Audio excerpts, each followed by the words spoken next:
Magandang umaga, Pilipinas. Kinis sa inyo ang programang Dugay Balita na may puso mapagkawang gawa sa mundo ng balitaan, kalusugan, kaligayahan, pag-asa at katiwasayan.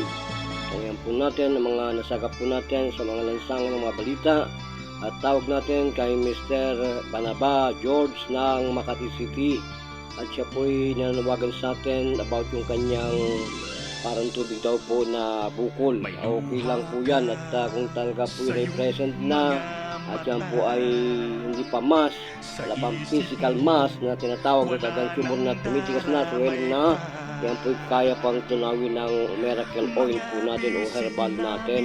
So wag na po natin bigyan po ng tsansa ang mga underlying abnormal growth na mga tumor. Kung yan ay neuroplasm pa lamang po, ay wala po tayong pag-usapan dyan, no?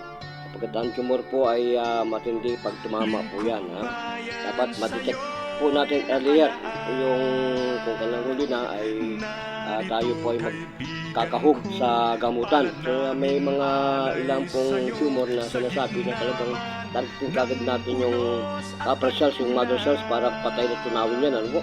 Yan ay may mga site na pinanggagalingan, marami po yan. Ang una po ay throat cancers, esophagus cancers, lungs cancers, stomach cancer, ang dami naman ito, bladder cancer, prostate cancer, ang uterus cancer, ang dami po nito, cervical cancer, ang dami yan.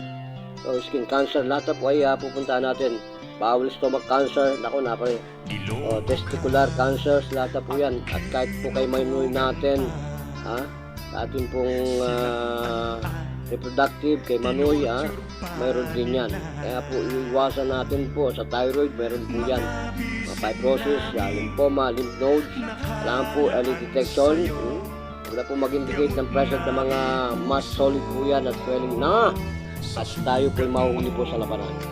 Ang klase po ng tumor ay may mga benign tumor, pre-malignant and malignant benign.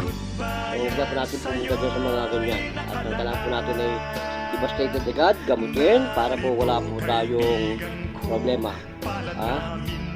May tinatawag po sa ating sa medisina, prevention is better than the all kind of food. Kaya kailangan po natin, kasama po yan at kasama po natin ang ating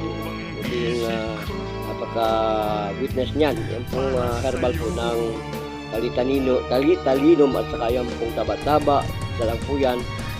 At saka po yung talisay. Katuray at talisay. Sama.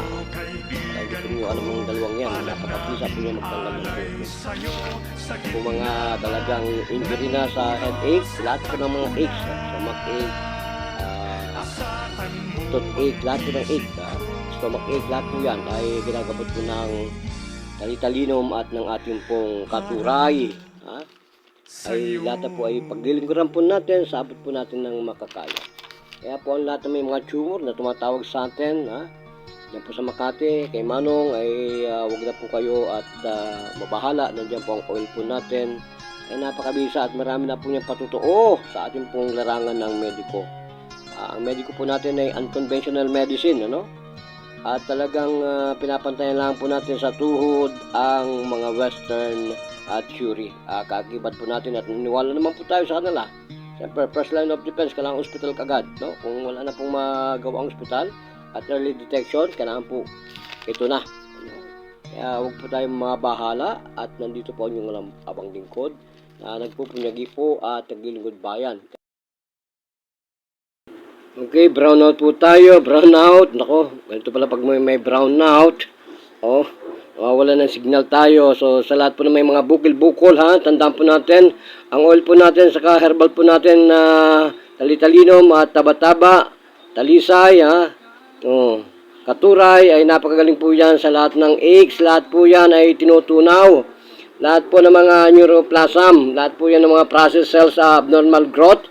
Huwag na po tayo pumunta sa physical mass ng mga swelling, at tumigas pa ang mga kaugatan po natin, mga bukil-bukol sa lahat po ng parte ng regional skeletal muscle po natin. So, vamos Philippines!